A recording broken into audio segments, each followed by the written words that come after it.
আবার একটা নতুন ব্লগ নিয়ে চলে এসেছি। আজকে আমরা লখনৌ থেকে টার্গেট আছে আমাদের পিতরঘাট অবধি যাওয়ার, কিন্তু ডিস্টেন্সটা হচ্ছে 450 কিলোমিটার। এখন জানি না কত দূর আমরা যেতে পারবো।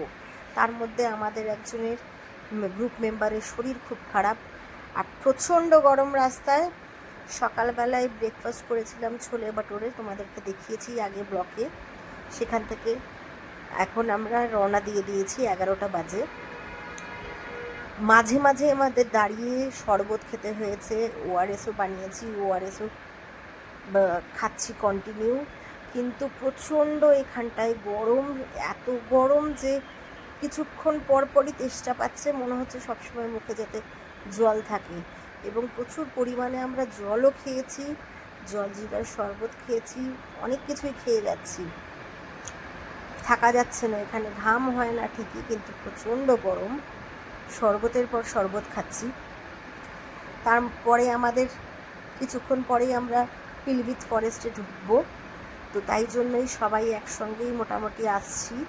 আর আমাদের একজন রাইডার একটু অসুস্থ হয়ে গিয়েছে, তার সঙ্গে আরেকজন আছে, তারা একটু পিছনে আছে।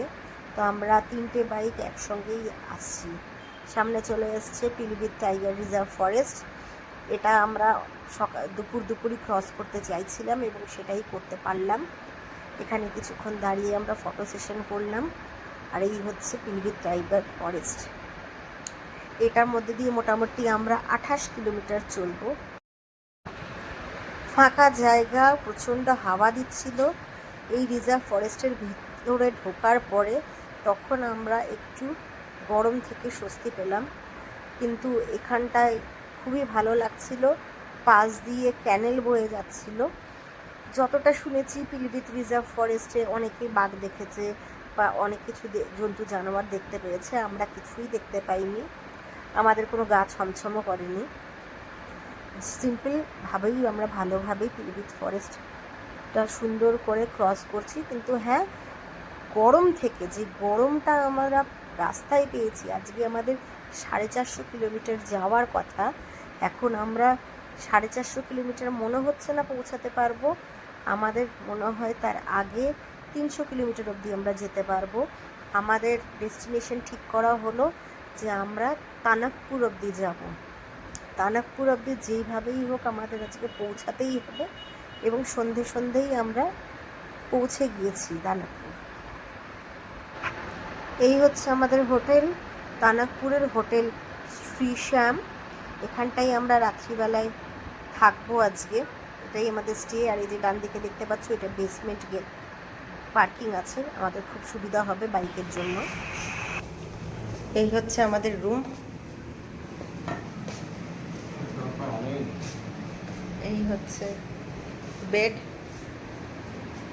এখানে আমরা জামা কাপড়, বাইকের সব জিনিসপত্র এগুলো সব রেখেছি।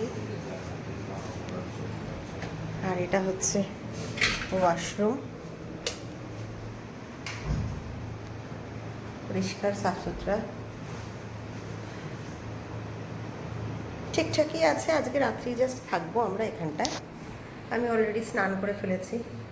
এই দেখো, বেশি প্রচণ্ড গরম লাগে, প্রচণ্ড গরম ছিল, যদিও স্নান ধান সব করে নিলাম, দিয়ে তারপরে এখন এই ভিডিওটা করলাম। ঠিক আছে, রাতের ডিনার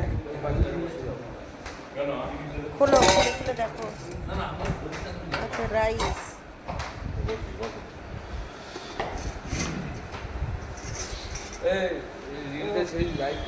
চিকেন,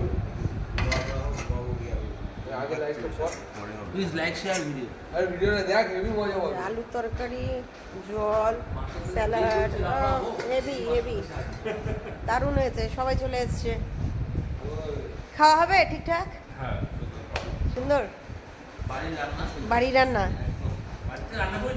হ্যাঁ, দারুণ হয়েছে। খাবে তো? চলো, আচ্ছা ঠিক। রাতের ডিনারটা খুবই ভালো ছিল। আমাদের মেনুতে তো দেখতেই পাচ্ছ, চিকেন ছিল, রাইস ছিল, তার সঙ্গে আলুর একটা সবজি ছিল, স্যালাড ছিল, রুটি ছিল। তো আমি এখন সবাইকে খাবার বেড়ে দিচ্ছি।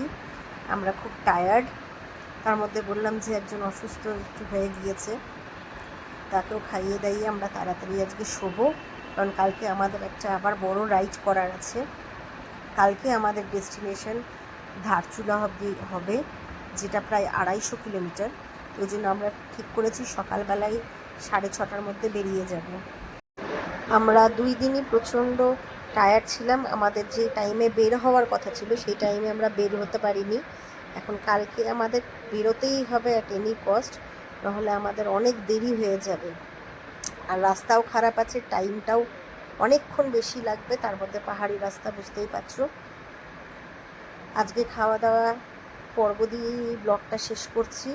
তোমাদের ব্লগটা কেমন লাগলো অবশ্যই জানিও। ব্লগটা যদি ভালো লাগে তাহলে একটা লাইক করে দিও। আজকের মতন এখানেই শেষ করলাম। ভালো থেকো সবাই, টাটা।